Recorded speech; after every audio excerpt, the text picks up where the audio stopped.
سورة المباركة الفاتحة.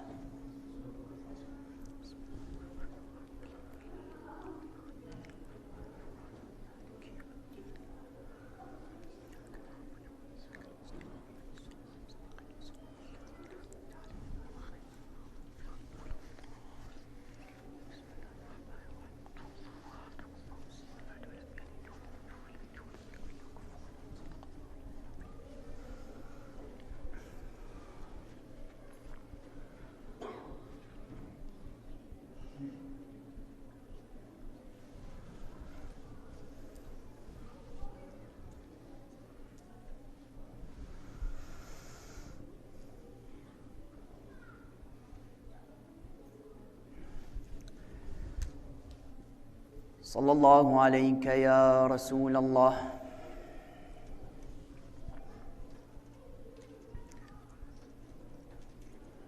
صلى الله عليك يا أبا عبد الله الحسين. يا رحمة الله الواسعة ويا باب نجاة الأمة.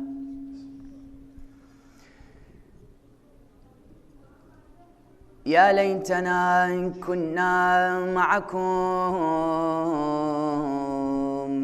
سيدي فنفوز فوزا عظيما.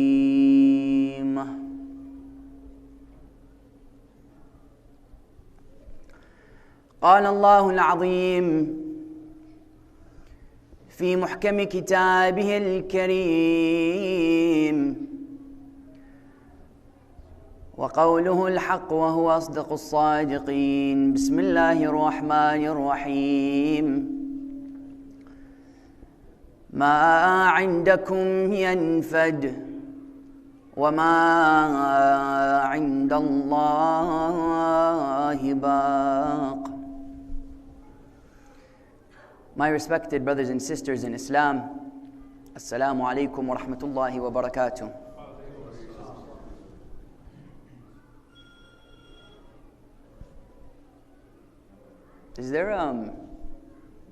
Is everything okay over there?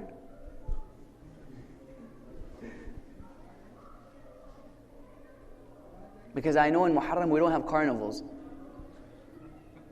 I mean, I'm really not trying to make anybody laugh, but that's a tragedy. If anybody could please tell the sisters to just lower the voices. Majalis is beginning. Muharram is once a year. Sallu ala Muhammad wa ali Muhammad.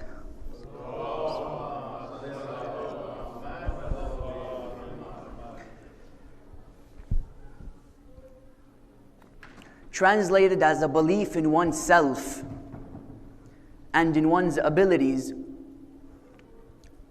confidence is really one of the most desired qualities in the world. And you'll notice that a human being cannot do a number of things in his life if he doesn't demonstrate or doesn't possess this quality of confidence. That's why today, if you were to put the word confidence on Google, you'll reach nearly 460 million results. Articles on how to become confident, what to do to appear confident, how to project confidence, and so on and so forth. You'll see that they'll come and they'll begin to tell you of certain qualities or certain movements or actions to make that will make you appear as if you're a confident individual. For example, look at people straight in the eye. They'll give you little things that supposedly make you appear to be a confident individual, and truly, eye contact can do wonders. Or for example, keeping your back straight, or dressing confidently, or thinking in a confident manner. They'll give you very little petty things that apparently make you appear as if you're a confident individual. But where the internet fails, and where psychologists fail, and where all of these attempts to teach you what confidence is fail, is that they give you the actions that make you appear to be a confident individual, but they fail ever so much to give you the source of confidence. As in, if I want to be a human being who holds true confidence, not fake. This isn't a psychology course. I'm not here to give you a psychology course. But if a human being is looking for that fountain where he can tap into and he becomes a confident individual, not somebody who has to fake it, a question here arises. What is the source of confidence? I don't want to know I need to look somebody straight in the eye to become a confident individual. I don't want to know keep my back straight. I don't want to know I need to wear, for example, a certain color that makes me look as if I'm a confident individual. Or wear a specific brand, which I'll come to, that makes me look as if I'm a confident individual. No. I want the source, so I don't have to fake it. Why do I have to fake it? You'll see so many people in the world today, they fake. Their life is an act.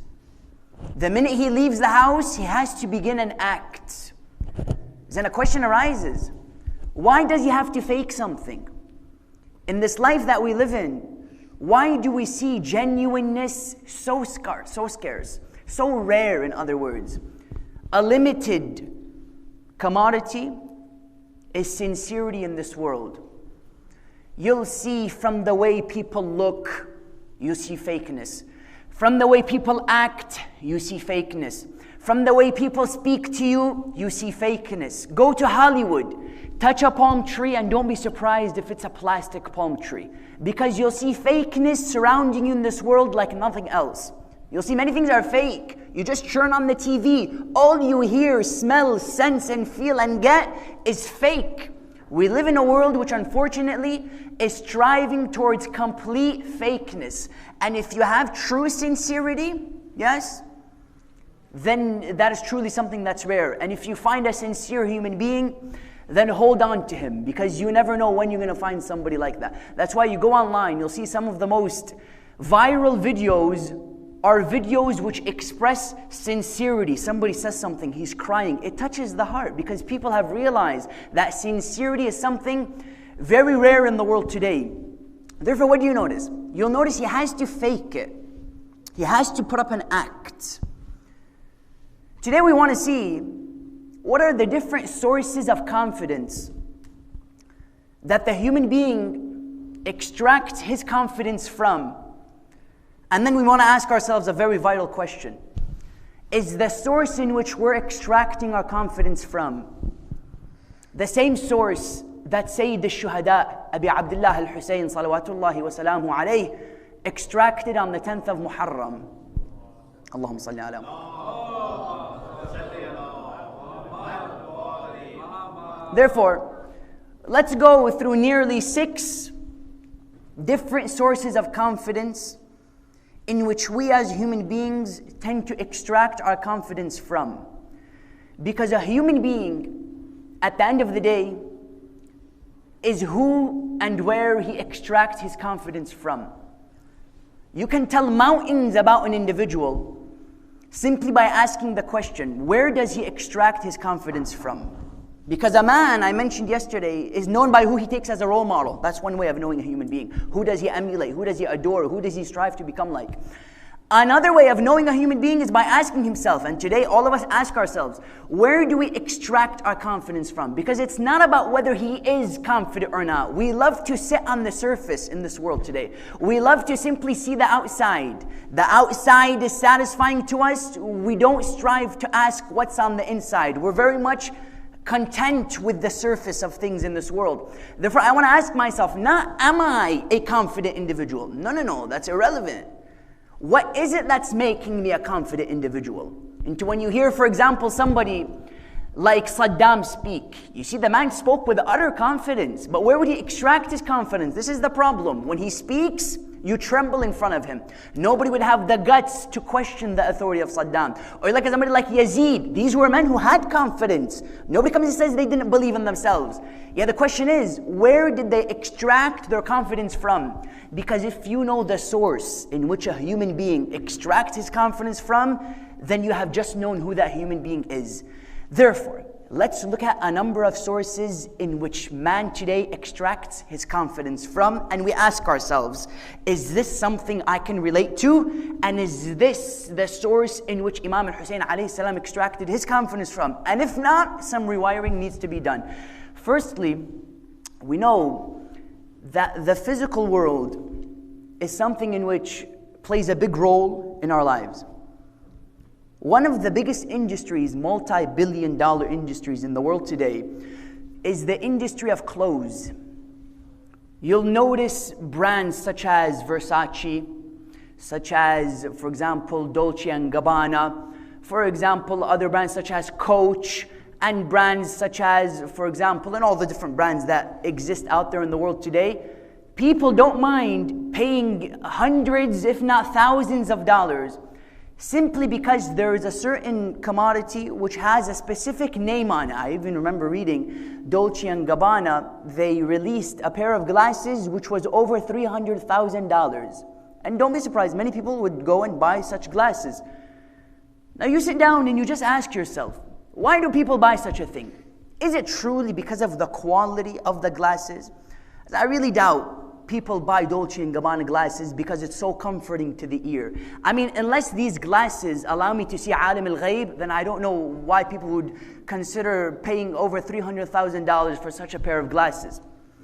It would have diamonds and, alaykum salam wa rahmatullah, it has the name Dolce & Gabbana possibly on it. And you'll find people, they don't mind paying such money for such a pair of glasses. Question is why? Is it really because of the material? You'll see a pair of shirt or a shirt or a pair of pants, for example, for $20. Another pair of pants for $5. We'll go and buy the $20 pair of pants. Why? Because there's a specific name that's attached to it. If people see it, it makes a fundamental statement. I can buy a shirt for $5. Yeah, no, I'm going to go buy a shirt for $40. I can buy a purse for $5, but no, I'm going to go buy that purse that's nearly $400. You see, Coach purse is nearly $400, and they don't mind buying it. They'll save up until they can pay for such a purse. Question is why? Is it really because of the material that we're infatuated with Coach? When was the last time you heard somebody come and say that I'm so in love with the material of that purse? You rarely find such people say these kinds of things. Or I'm so infatuated with the material of those glasses. I love it so much. You can go and buy a $5 pair of glasses, but no, he's going to get the one that has Tommy Hilfiger written on it, or the one that has Dolce & Gabbana. Why? You and I know very well why. Because it makes a statement.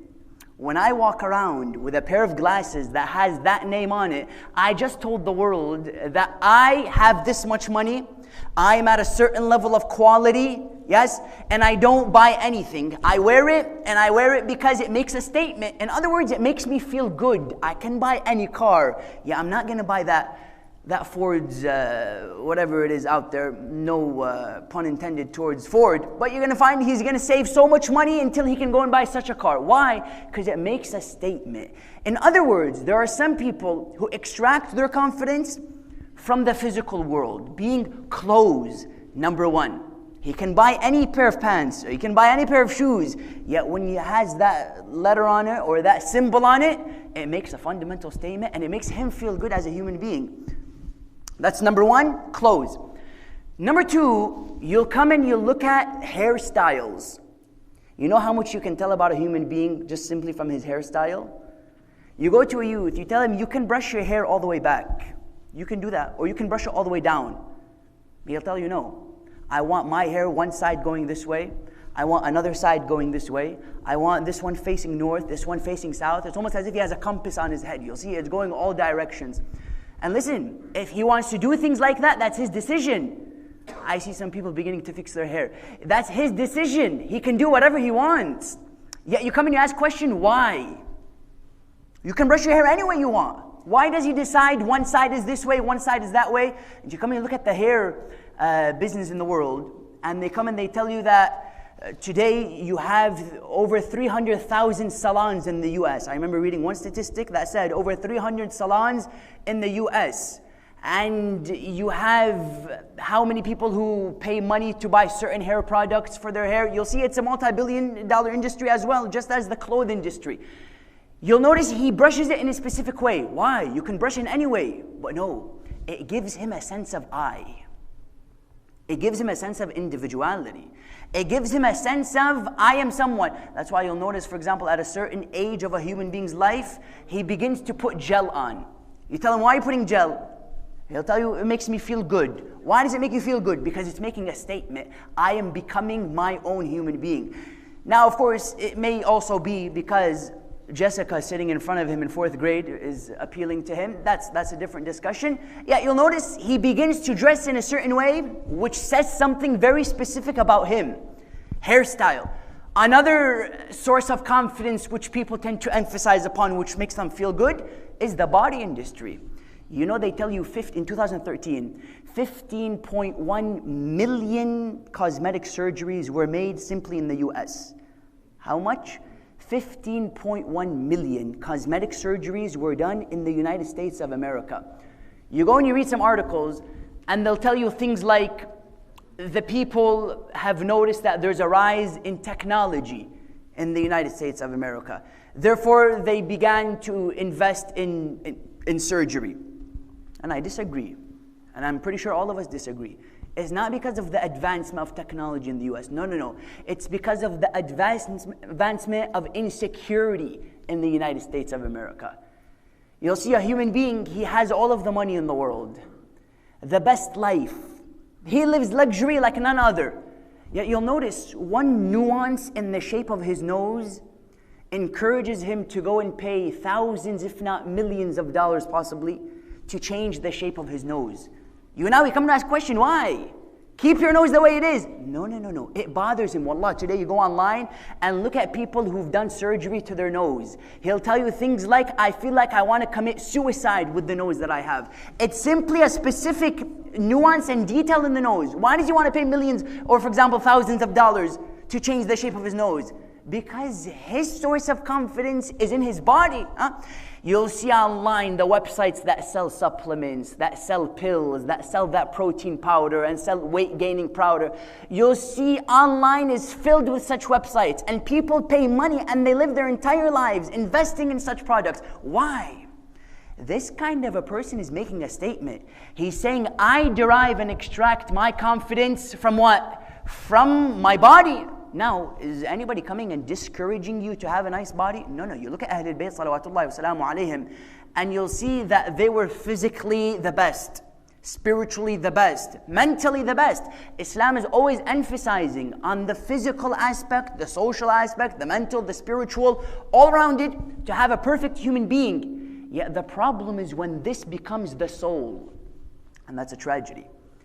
The problem is when this becomes the main source of confidence. Let something happen to his hair, you'll notice he can't survive for 1 second after that.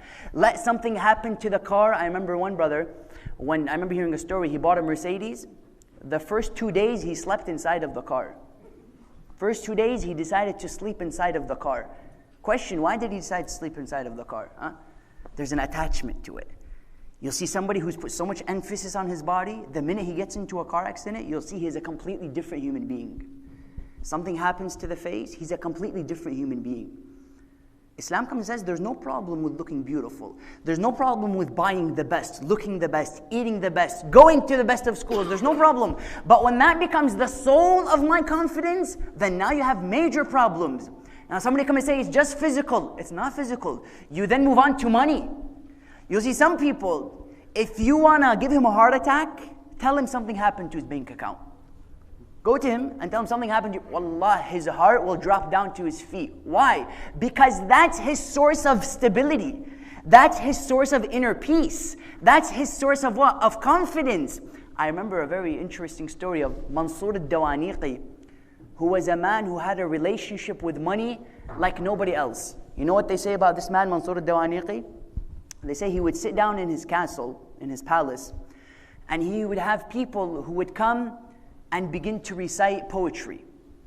Yeah, he would tell them, if your poetry was heard by somebody, I'm not going to give you any reward. Yeah, if somebody heard your poetry, then for example, if your poetry was new, then I'll give you money the size of your paper in gold. What would he give him? The size of his paper in gold. One man would come, he would begin to recite poetry to Mansur al-Dawaniqi.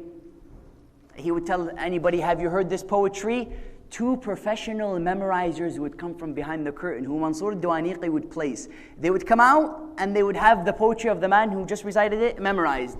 He would say, oh, I'm sorry, these people have just heard your lines of poetry, therefore I can't give you anything. Until one man by the name of Isba'i came. Isba'i was very smart. He knew the ways of Mansur al-Dawaniqi. Therefore, what did he say? He said, I'm going to give poetry which is so difficult, it's impossible for this man to memorize it. He would go, he would recite very difficult and complex lines of poetry. Mansur al-Dawaniqi would say, very well. Does anybody have these lines of poetry memorized? The 2 professional memorizers would come from behind the curtain. They would say, we don't have it memorized. This man is going to get a reward today. He would say, fine, give me your paper, I'll weigh it, and I'll give you the weight of your paper in gold. That's the reward I'll give you. He would tell him, where's your paper? He would tell him, I haven't written my lines of poetry on paper. He would say, what did you write it on? He would say, do you see that big black rock right there? He would say, yeah. He would say, I carved my poetry inside of that rock. Of course, Mansur al-Dawaniqi wasn't able to sleep that day. Why? Mansur al-Dawaniqi was a man who extracted his sense of confidence from what? Tell me, from money.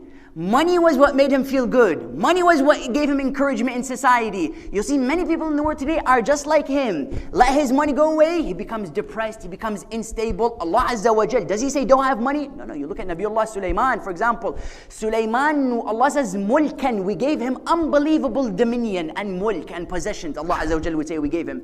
Yeah, Salman, was he attached to the money? No, you take the money away from him. Salman was the same individual. You see Ali ibn Abi Talib, salamullahi alayhi, you put sand in front of him, you put gold. He doesn't see a difference between the two. He wouldn't see a difference between the sand and the gold. Why? Both of them were on the same level for Salman, for Ali ibn Abi Talib alayhi salam. That's why the Imam himself, he comes and he says, Ya bayda, ya safra, ghurri ghayri. He would say, oh white, referring to silver, oh yellow, referring to gold. He would say, deceive other than Ali ibn Abi Talib. I've divorced you 3 times. Imam would say, I have nothing to do with this world. Yeah, of course, as I mentioned previously, he would use this world for his own benefit to serve and to establish the justice of Allah Azza wa Jal. Alaykum as-salam wa rahmatullah. Therefore, on the 4th level, you have what? Money. Number 5 is a very interesting one. Tribalism and the name of my family.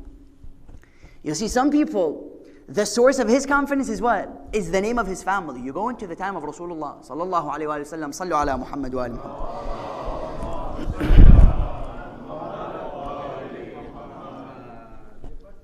You'll notice asabiyya was something in which allowed the people, gave them a bond between one another. What was asabiyya? Tribalism. Whether he's right or wrong is irrelevant. It doesn't matter to me. Is he on haqq? Is he on batil? It means absolutely nothing to me.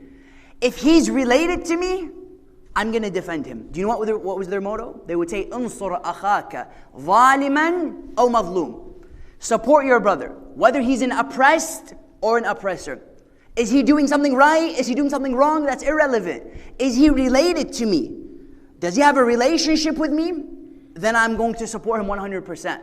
Allah Azza wa Jal came and gave unbelievable examples within the Holy Quran to remove this idiotic understanding that people had of haqq and batil. He gave first the example of Nuh alayhi salam. Nuh, he would turn to Allah. He would say, this is my son. What would he tell him? Have we read these verses? He says, إِنَّهُ لَيْسَ مِنْ أَهْلِكَ إِنَّهُ عَمَلٌ غَيْرٌ صَالِحٌ. He would say, he's not from your family members. إِنَّهُ عَمَلٌ غَيْرٌ صَالِحٌ. He's doing acts which are not righteous. What is he telling him?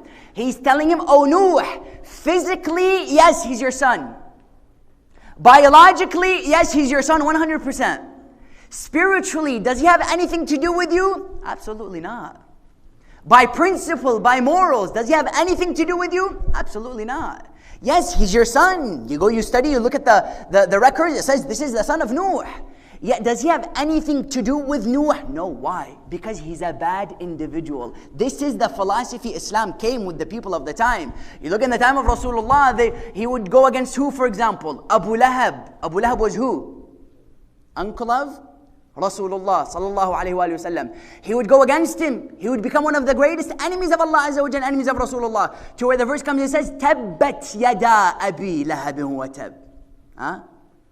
Ma aghna anhu malahu wa ma kasab. Allah Azza wa Jalla comes and tells us in the Holy Quran, Tabbat yada, may the hand of Abu Lahab be cursed. Ya Allah, this is uncle of the Prophet. How could you curse him? No, it has nothing to do with biology. It has nothing to do with physical relationship. No. It's on a bond of what? Spirituality.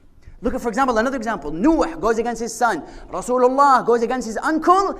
And then even if it's the wife of the Prophet, it doesn't mean much. Wallah, some of the most interesting arguments you'll see people they come with. They'll tell you, this is the wife of the Prophet. How could she have done anything bad? What do you mean wife of the Prophet? Nuh, did he not have a wife? Does Allah not speak badly about her in the Holy Quran? He said, this is the companion. He was physically close to him. Wallah, take your argument and throw it in the trash. That means absolutely nothing in Quranic understanding. In your understanding, it may mean something. In our understanding, as one who relate to the Holy Quran, to ones who respect the Holy Quran, it means absolutely nothing. He'll tell you he was with him in the cave. Wallah, if he was in his stomach, it doesn't mean anything to me. He was with him in the cave. What does that mean? She was his wife. What's your point? If she's the wife, if he's the he was close to him, what do you mean? He was always with him. In the cave of Thawr, he was referred to as Sahib. إِذْ قَالَ لِصَاحِبِهِ لَا تَحْزَنْ. Allah Azza wa Jalla says in the Holy Quran, He told his companion, do not fear. If you're going to use that as an argument, then that shows how little of an understanding you have of the Holy Quran. Because batal is batal, regardless of in what shell you put it. Are you with me or no? Batal is batal, regardless of what shell you decide to put it in. You can place it in a shell of companionship. You can place it in a shell of a wife. You can place it in the shell of a friend, of a son. Absolutely irrelevant. What's inside of that shell, Allah Azza wa Jal is worried about. The outside has nothing to do with Allah. Allah comes and says, you think I'm going to be fooled by the name of a wife, by the name of a companion? Absolutely not. Therefore, you'll notice on that fifth level, tribalism. Number 6 is a vital one, which we all need to be asking ourselves. Do we extract confidence from this one? Because it's an essential one. Which one? The people.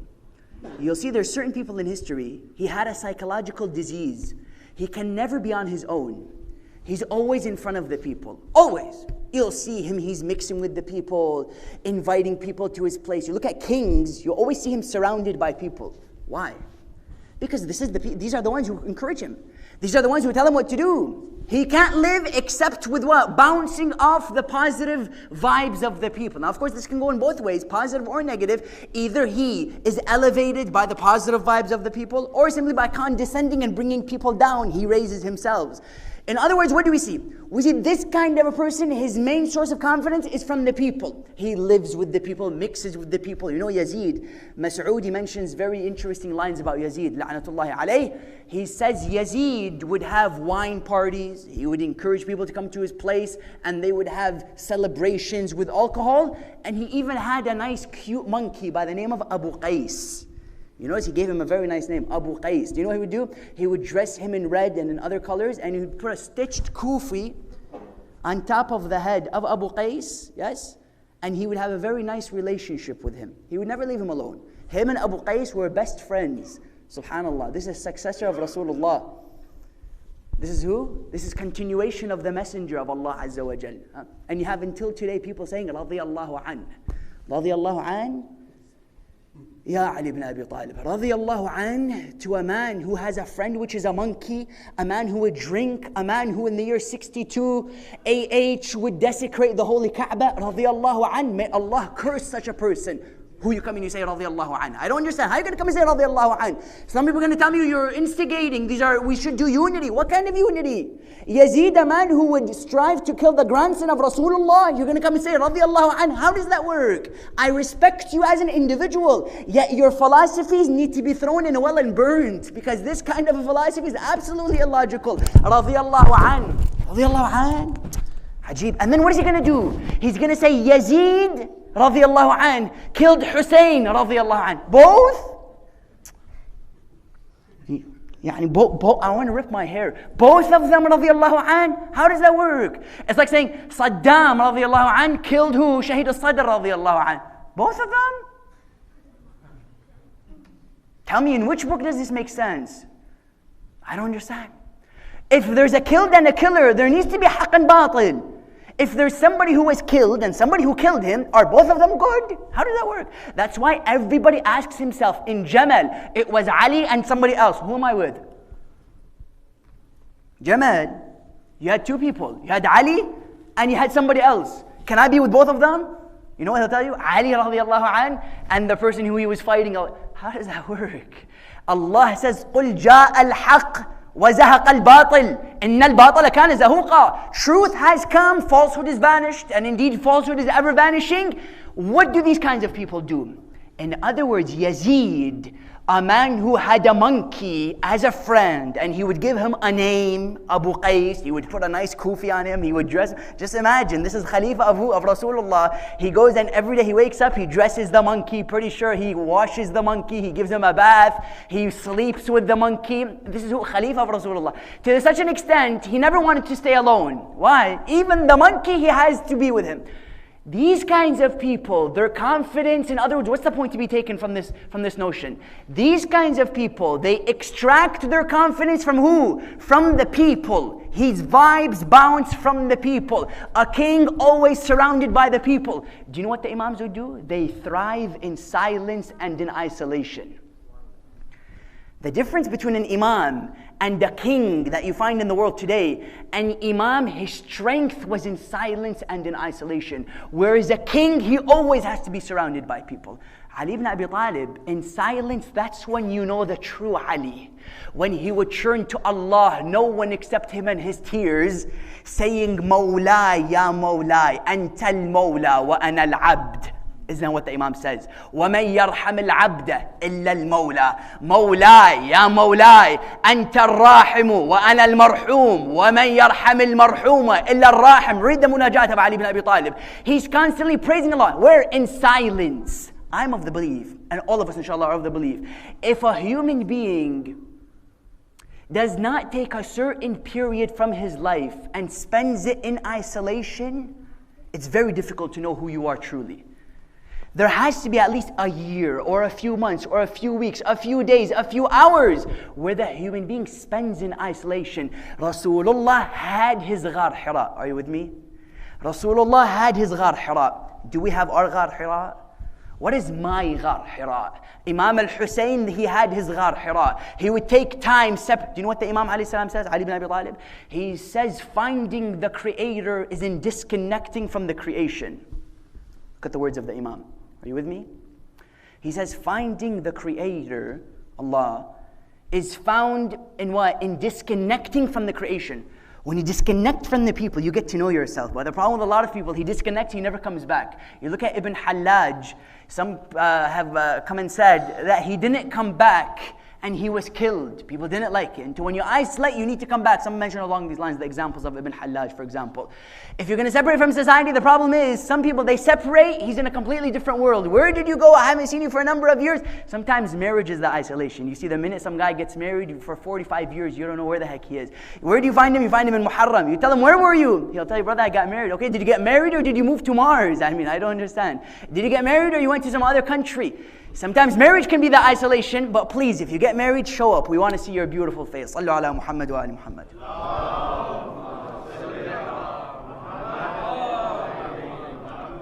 Therefore, you'll find the people on that fifth level source of confidence. All of these are great. Don't get me wrong, okay? But that king who's always in need of the people, there's a problem there. Because a king who's always in need of the people is in fact their slave.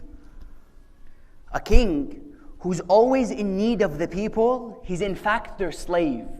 Anybody who's always in need of others than himself, independence is a sign of a mu'min. To be able to do things on your own is a sign of a believer, because that shows you have trust in Allah and trust in yourself. Do you know Ibrahim? I remember Ibrahim alayhi salam, while he's being thrown into the fire, Jibreel would come to him. He would tell him, "Oh Ibrahim, Allah Azza wa Jal sent me to you, and He has a question." He would say, "Do you need any help?" Look at the man who needs no one except Allah. He doesn't need that body of his to look a certain way. He doesn't need himself to be wearing specific name brands so he feels good about himself.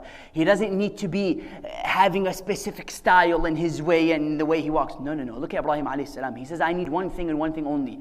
He would say, "Ya Ibrahim, do you need anything?" He would say, "No." He would say, "Why?" He would say, "علمه بحالي يغني عن سؤالي." He would say, his understanding of my situation suffices from me to ask anything. I don't need to ask anything. علمه بحالي يغني عن سؤالي. He knows. Why do I need to ask? Look at what the hadith of Imam Al-Husaini alayhi salam says. صلوا على محمد وآل محمد.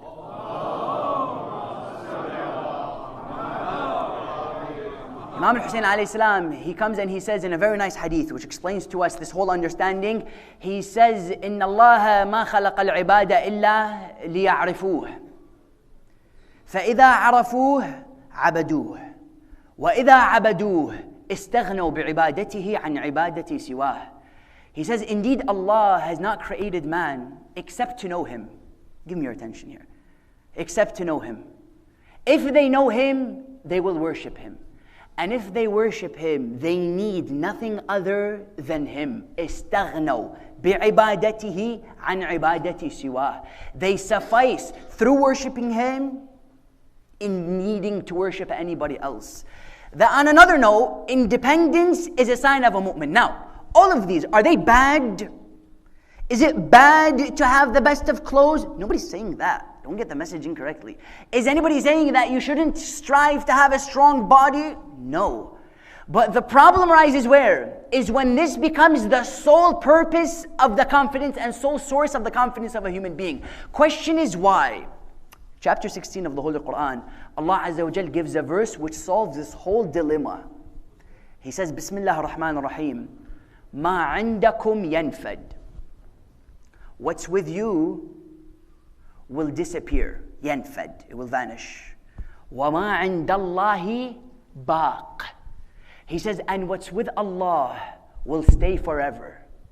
Look at this verse. Wallah, this verse, if we were just to sit down in these nights of Muharram, after we leave, we go back home, we finish Matam, we finish all of the great things, we sit down and we simply reflect on this verse, perhaps we'll have a better understanding of why the message of Sayyid al-Shuhada is still alive today. He says, مَا عِنْدَكُمْ يَنْفَدْ. What's with you will disappear. It will vanish eventually. وَمَا عِنْدَ اللَّهِ باق. What's with Allah will stay. Today in the world you have two things and two things only. Temporary things and permanent things. Allah comes and says, what's with me is permanent.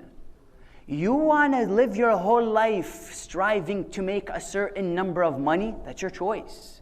Yet realize when you die, it's not going to be there with you. How many of us don't know that money is temporary?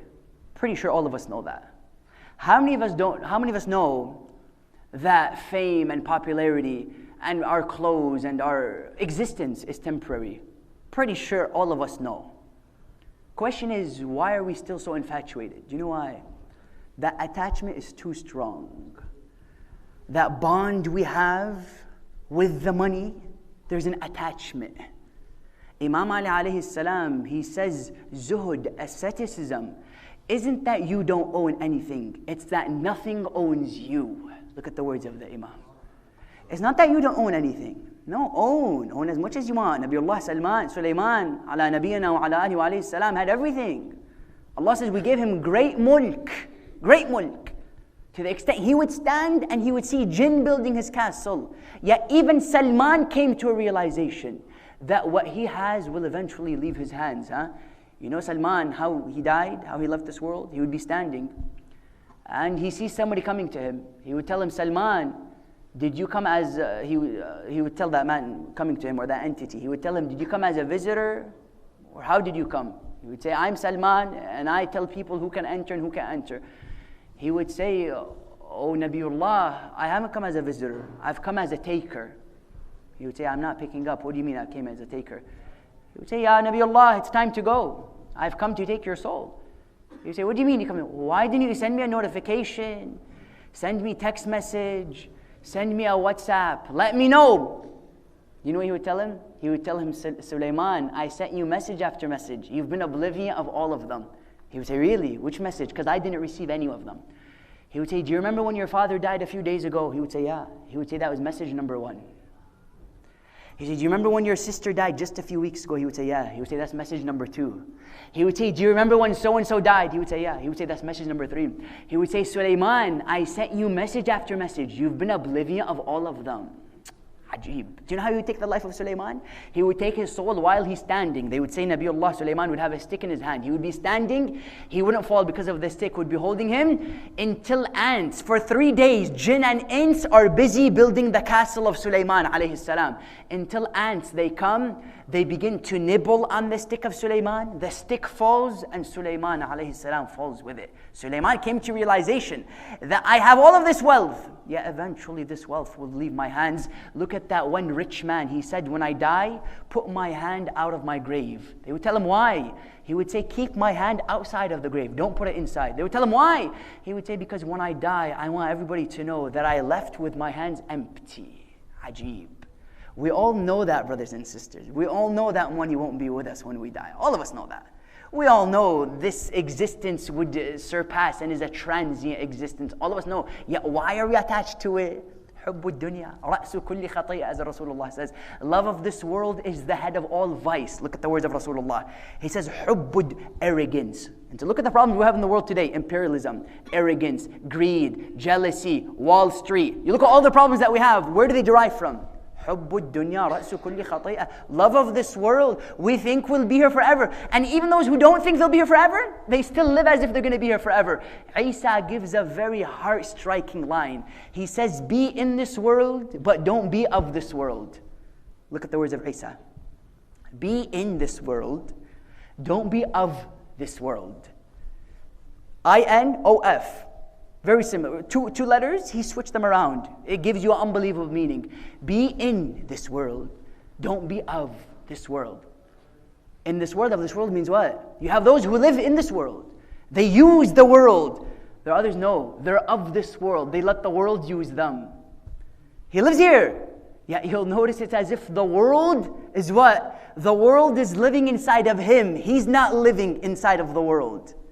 See, Ali ibn Abi Talib, the difference between him is what? He used this world as what? As a means. Some have made that beautiful analogy of there are those who live in this world. There are those, no, the world lives inside of them. A beautiful analogy. Ali ibn Abi Talib alayhi salam, he would say, I'm going to live here, but I'm going to use this world for my own benefit. Look at the verse. What does Allah say? مَا عِنْدَكُمْ يَنْفَدْ. Chapter 16 of the Holy Quran, Surah Al-Nahl. What's with you will disappear. وَمَا عِنْدَ اللَّهِ بَاقٍ. What's with Allah stays forever. That's why the human being asks himself, whenever he gets attached to something, is this something baqi or is it something fani? Because you have two things, baqa and fana. Allah Azza wa Jal comes and says, كُلُّ مَنْ عَلَيْهَا fan. Surah Al-Rahman. وَيَبْقَى وَجْهُ رَبِّكَ ذُو الْجَلَالِ وَالْإِكْرَامِ. Allah says everything on it is fan. Vanishing, temporary, will disappear. Fan, never will you see again. Fan meaning a number of things. And then he says, وَيَبْقَى وَجْهُ رَبِّكَ ذُو الْجَلَالِ. What else?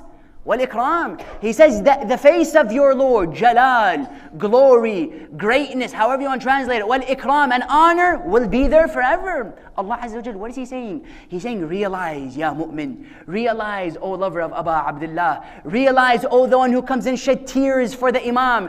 Realize, O the one who 1400 years later, he comes and he continues and insists to strike his chest for Sayyid al-Shuhada. Realize everything would vanish except that one thing, which is what? إِلَّا مَنْ أَتَى اللَّهَ بِقَلْبٍ سَلِيمٍ. Except the one who goes to Allah with a righteous heart. You know what Allah Azza wa Jal is going to do on Yawm al-Qiyamah?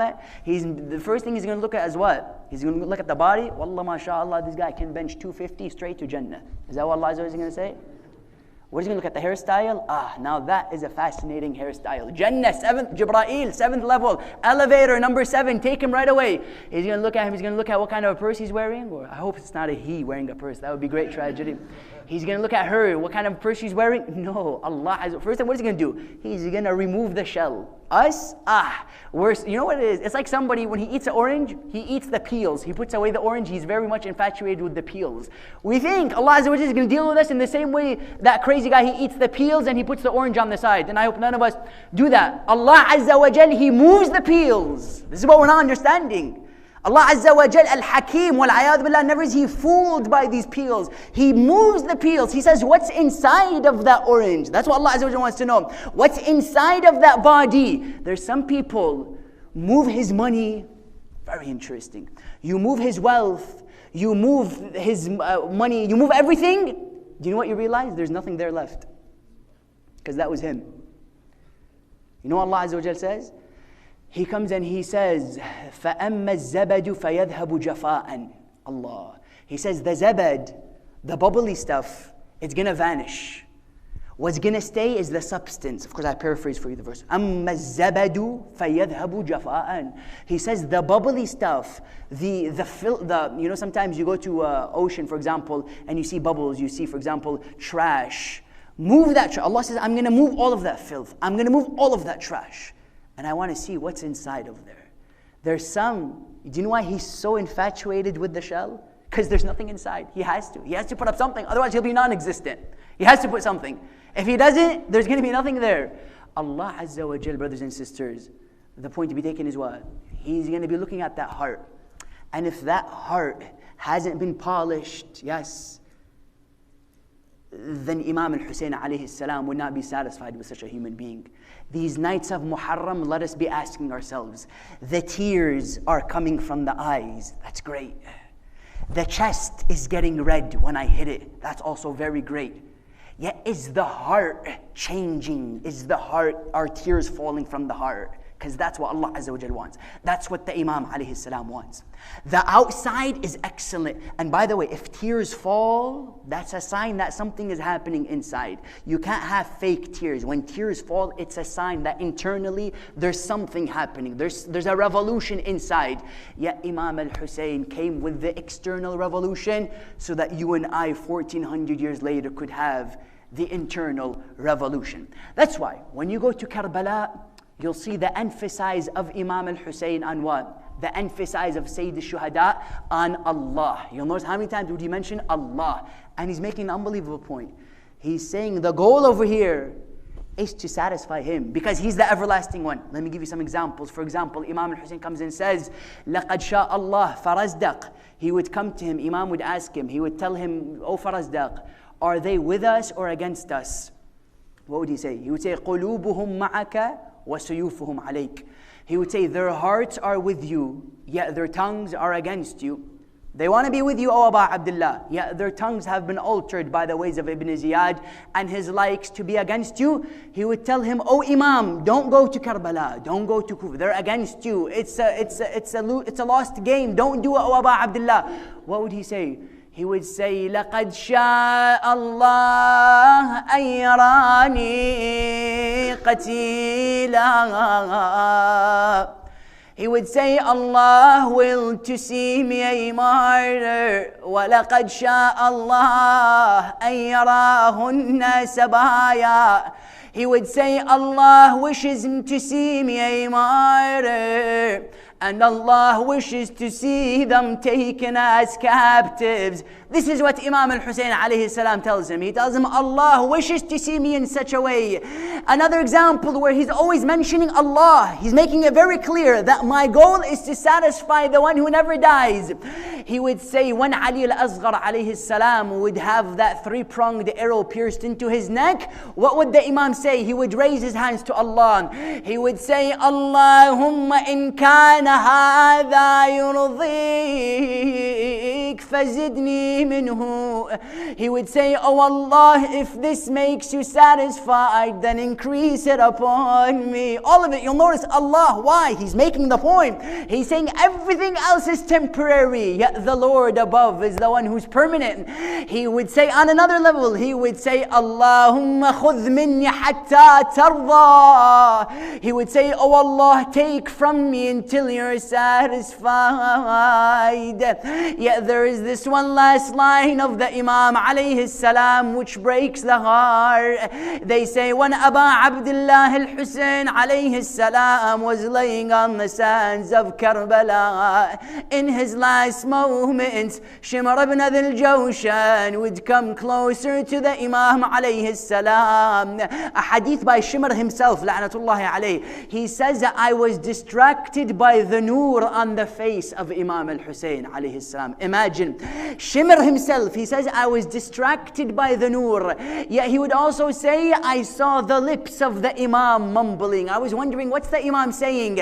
He would notice the Imam was speaking to Allah, lines of poetry, saying, Ilahi taraktu al-khalqa turran fi hawaka. He would say, oh Allah, I left everything for you. Wa aytamtu al-'iyala likay araka. He would say, I orphaned my children so I can come and see you. فلو قطعتني بالحب إربا لما مال الفؤاد إلى سواك. He would say, if I was cut into pieces, I would never leave you, Ya Allah. Yet on a night like this, we take our minds to a man who truly had the love of Allah in his heart, none other than Habib ibn Mudahir al-Asadi. You know, on a night like this, a night dedicated to the companions of Imam al-Husain, these were men of utmost belief in Allah Azza wa Jalla. I even remember that one story where Imam would turn to his people, his companions in the tents. He would tell them, whoever wants to leave, he can leave. Yeah, I am going to turn this candle off. If I stand, if you want to leave, leave, do whatever you want. It doesn't bother me. Imam alayhi salam would go, he would turn off the candle, and all of a sudden, he would wait a few moments. He would go back to the candle, he would turn it on. He would see none of the companions have left. Habib ibn Mudahir stands up. He would say, oh Imam, if we were killed once, no, twice, 3 times, 1,000 times, resurrected and killed once again, never would we leave you, Abu Abdullah. This is the love of Allah they had in their hearts. Habib ibn Mudahir, on a night like this, the Imam alayhi salam is distributing the flags to his companions. He gives the first flag, he gives the second flag, he gives the third flag. Yet there was one more flag which people were interested. Who is this flag going to go to? He says, wait, the bearer of this flag will eventually come. They're waiting. All of a sudden they see commotion. They see commotion. They see commotion. A man comes and he takes the flag. They would ask him, who are you? He would say, Ana Habib ibn Mudahir al-Asadi. He would say, I am Habib, son of Mudahir al-Asadi. Habib ibn Mudahir would go crying to Abu Abdullah alayhi salam. He would tell him, Ya ibn Rasulullah, do you give me the permission to go and fight for the sake of Allah? He would tell him, yes, oh Habib, I give you the permission. Habib ibn Mudahir would begin to ride towards the battlefields. Yet they stop him. What do they tell him? They tell him, Ya Habib, somebody wants to send their salams to you. Habib says, who could it possibly be? They tell him, this is Zainab Dar of Ali. The first thing Habib says is what? He says, who am I for Zainab to send her salams to me? He would go to the tents of Zainab. He would say, Sayyidati, Mawlati, my master Zainab, what is that what can I do for you? I'm at your service. I'm the service of your family. She would say, I wanted to send my salams to you. Look at the level of the religiosity of Habib. Zainab attests to his greatness. Yes, she tells him, Assalamu alayka ya Habib. What does Habib reply? He says, Wa alayki As-salam ya Zainab. He says, As-salamu alayka ya Aba Abdullah. As-salamu alayka ya ibn Rasulillah. Habib ibn Mudahir goes, he fights like the warrior that he is. He kills a large number of people. Yata'ajarakumullah. They would conquer and surround Habib ibn Mudahir. They strike him from every side. Habib falls onto the ground. The first man who comes to his mind is none other than Abu Abdullah. He says, Unsurni ya Hussein. He says, come and give me victory, O Abu Abdullah. Imam al-Hussein alayhi salam comes to Habib. He tells him, O Habib, O people, bear witness, this was a man who read the Quran once every single day while he's holding the head of Habib. Habib closes his eyes. Habib's soul leaves this world. Habib ibn Mudahir becomes a shaheed.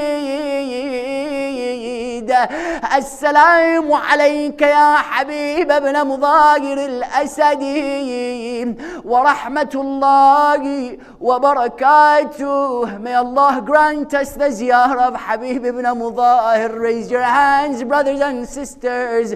May Allah grant us the ziyarah of Sayyid al-Shuhada Abi Abdullah. Ya Allah, we are miles away from Karbala, yet our hearts are there next to the shrine of Abu Abdullah.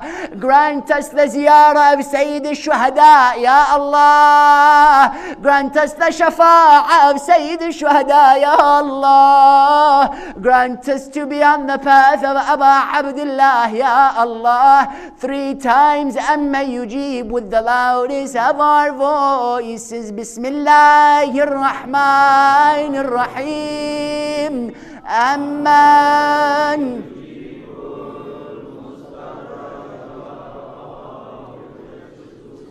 أمن يجيب المضطر إذا دعاه ويكشف السوء.